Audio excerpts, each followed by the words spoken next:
नमस्कार साथियों, आप सभी का रोजगार विद अंकित डिफेंस चैनल पर बहुत बहुत स्वागत है। प्यारे साथियों, आज हम टाइम एंड वर्क यानी समय और कार्य के जो बिल्कुल बेसिक कंसेप्ट्स होते हैं उनको समझते हैं, ताकि जितने भी इसके आगे के क्वेश्चन हैं उनको अच्छे से समझ सकें। बेसिक कंसेप्ट्स, किसी भी चैप्टर को करने से पहले उसके बेसिक कंसेप्ट्स का पता होना चाहिए। जैसे परसेंटेज में लगाओ तो परसेंटेज असल में होता क्या है। प्रॉफिट लॉस अगर चैप्टर हम करते हैं, लाभ और हानि अगर हम चैप्टर करते हैं, तो हमें पता होना चाहिए कि लाभ क्या है और हानि क्या है। ऐसे ही मेरे भाई, टाइम एंड वर्क यानी समय और कार्य में समय कैसे निकालते हैं, कार्य क्या होता है, कैसे करते हैं, उस सारे बेसिक कंसेप्ट्स आप समझेंगे। आज क्वेश्चंस जो है आगे लेवल के, उसको अगली वीडियो में किया जाएगा। तो बेसिक कंसेप्ट को समझने के लिए सबसे पहले हम इसके सवाल पर ही चलते हैं। देखो, रमेश एक काम को 30 घंटे में कर सकता है, जबकि सुरेश एक काम को 20 घंटे में कर सकता है। अगर वे एक साथ मिलकर काम करें तो काम को करने में कितने घंटे लगेंगे?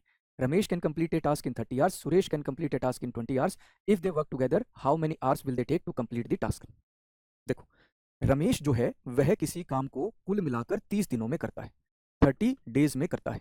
तो भाई एक दिन में कितना कार्य करेगा, यानी कि उसकी एक दिन की क्षमता कितनी हो जाएगी? 1/30 हो जाएगी। अगर रमेश पूरे काम को 30 दिन में करता है तो एक दिन में कितना कार्य करिए किया? 1/30, यानी उसकी क्षमता कितनी हो गई? 1/30 हो गई। ऐसे ही सुरेश जो है किसी काम को कितने दिनों में करता है? 20 दिनों में करता है। तो एक दिन में कितना कार्य करेगा? 1/20, यानी एक दिन की क्षमता कितनी हो गई? 1/20 हो गई। अब दोनों मिलकर एक साथ अगर काम करते हैं तो दोनों एक दिन में कितने रुपए कमाएंगे या कितना कार्य करेंगे? 1/30 प्लस में 1/20, यही तो वैल्यू होगी। अब मुझे एक बार कमेंट करके ये बताना, एक बार जरा आप खुद सोचना कि अगर 20 प्लस 30 करना होता तो हमारे लिए आसान होता, या 1/20 प्लस 1/30 करना हमारे लिए आसान है? हालांकि सोल्व तो आप इसको भी कर लोगे, लेकिन आसान सोल्व करना किसको है? 20 प्लस 30 को सोल्व करना आसान है, या 1/30 प्लस 1/20 को सोल्व करना आसान है? भाई आप खुद से ये कहोगे, खुद को आपको पता है कि 20 प्लस 30 को सोल्व करना आसान है। यानी हमें क्वेश्चन को कुछ इस तरीके से करना होगा कि हमारी क्षमता यानी एफिशिएंसी, यानी कि जो वैल्यूज है वो फ्रैक्शन में ना बने, भिन्न में ना बने। भिन्न में हमारी कैलकुलेशन जो है नहीं बननी चाहिए। तो इसके लिए मेरे भाई देखो, रमेश जो है वह किसी काम को 30 दिनों में करता है और सुरेश जो है उसी काम को 20 दिनों में करता है। तो टोटल वर्क यानी कुल कार्य कितना मानेंगे भाई? 20 और 30 का एलसीएम। एलसीएम जो है वो आपका टोटल वर्क यानी कि कुल कार्य हो जाएगा। और एलसीएम कैसे निकाला जाता है? एलसीएम निकाला जाता है रेशियो मेथड से, अनुपात वाले तरीके से। भाई 30 और 20 को अनुपात पर तोड़ता हूं, कितना हो जाएगा? 3:2। तो या तो 3 को 20 से गुणा कर दो, या 2 को 30 से गुणा कर दो, एलसीएम क्या हो जाएगा? 60 हो जाएगा। यानी मेरे भाई टोटल वर्क, कुल कार्य कितना निकल कर आया? 60 निकल कर आया। तो अब रमेश और सुरेश की क्षमता कैसे पता करेंगे? क्षमता कैसे पता होगी? मेरे भाई, रमेश ने कुल मिलाकर 60 रुपए कमाए 30 दिन में। 30 दिन में कुल मिलाकर 60 रुपए कमाए, 60 रुपए। तो एक दिन में कितने रुपए कमाएगा? 60 डिवाइडेड बाई 30, यानी कितने रुपए कमाएगा? 2 रुपए। तो रमेश की क्षमता कितनी हो गई? 2। ऐसे ही सुरेश जो है टोटल 20 दिनों में कितने रुपए कमाता है? 60 रुपए कमाता है।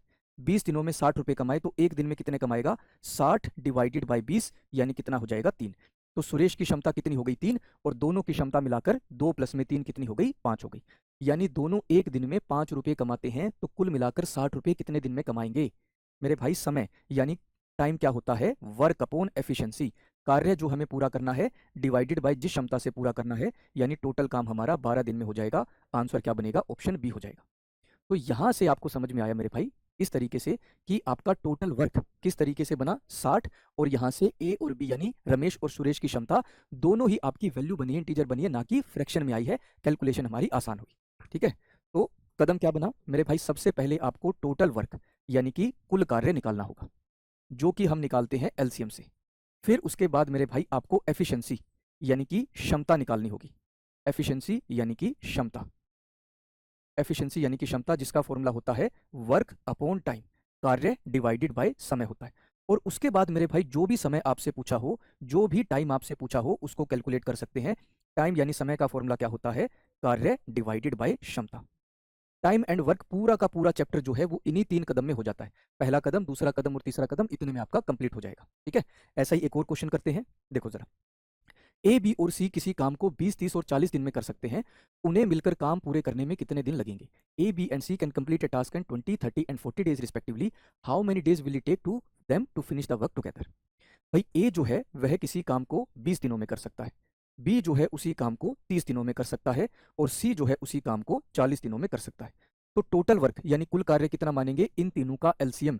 इन तीनों का एलसीएम होता है मेरे भाई 120, 120। तो यहाँ से ए की क्षमता कितनी होगी? क्षमता को डायरेक्टली कैसे निकाल सकते हैं? एफिशिएंसी को बिना सोल्व किए कैसे निकाल सकते हैं? भाई 20 को कितने से गुणा करूं कि 120 हो जाए? किससे गुणा करेंगे? 6 से। 30 को कितने से गुणा करूं कि 120 हो जाए? किससे गुणा करेंगे? 4 से। और 40 को कितने से गुणा करूं कि 120 हो जाए? किससे मल्टीप्लाई करेंगे? 3 से। ऐसे आप क्षमता को डायरेक्टली निकाल सकते हो। तो अब हमारे पास टोटल वर्क यानी कुल कार्य भी है और तीनों की अलग अलग क्षमता भी है, और तीनों की मिलाकर क्षमता 6 + 4 + 3 कितना हो जाएगा? 13। 120 रुपए कमाने हैं 13 की क्षमता से, समय कितना लगेगा? कार्य जो हमें पूरा करना है डिवाइडेड बाय जिस क्षमता से पूरा करना है। तो आंसर क्या हो जाएगा मेरे भाई? 120 डिवाइडेड बाय 13 हो जाएगा। तो ये है मेरे भाई टाइम एंड वर्क का बिल्कुल बेसिक कंसेप्ट 3 कदम में। सबसे पहले टोटल वर्क यानी कुल कार्य निकालना होता है, जो हम निकालते हैं एलसीएम से।